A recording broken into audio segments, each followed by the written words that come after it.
Cuba, the revolution to today. Fidel Castro was born on August 13th, 1926. He was the son of a successful sugar plantation owner.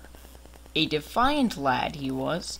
He helped organize a strike of sugar workers on his father's plantation. Both his parents were illiterate, but they thought their children should get a good education. Castro was sent to a boarding school. Although he hated the strict discipline of the school, he turned out to be extremely intelligent. With the exception of history, he preferred sports to academics.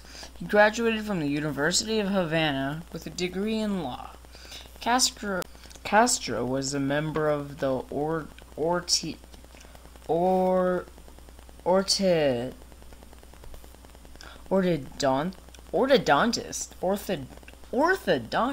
Dentist? Oh, I see. It's Ortodoxo Party, a social democrat party. He strongly criticized the government of Fulgencio Batista. I think that's On the 26th of July, 1953, Castro launched an attack in the Moncada army barracks. It failed. Most of the people involved were either killed or captured. Fidel was captured and given a trial, which he used to make his "History Will Absolve Me." I'm assuming it should say speech, but all it says is "make his history will absolve." Who wrote this?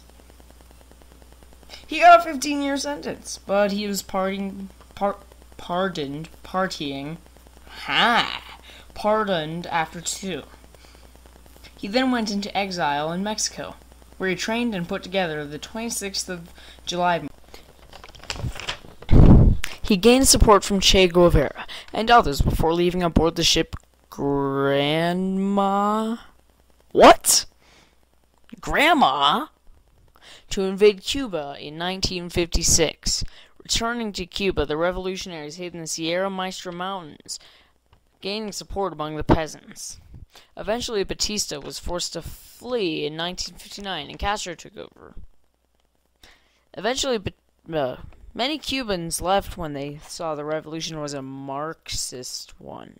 Economic antagonism from the United States caused Castro to nationalize all American property. The United States government tried many plans to assassinate Castro, and continues to economically.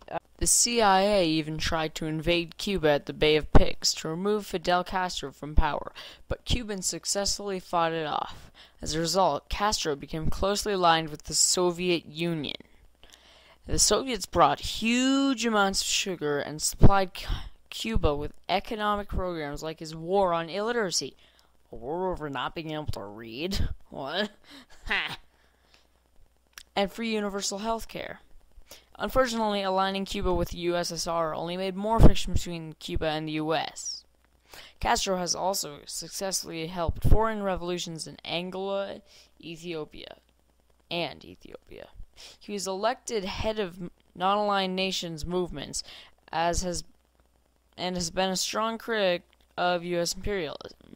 The destruction of the Soviet Union has left Cuba in a poor economic state, and Castro less of an international figure, though he remains president of Cuba.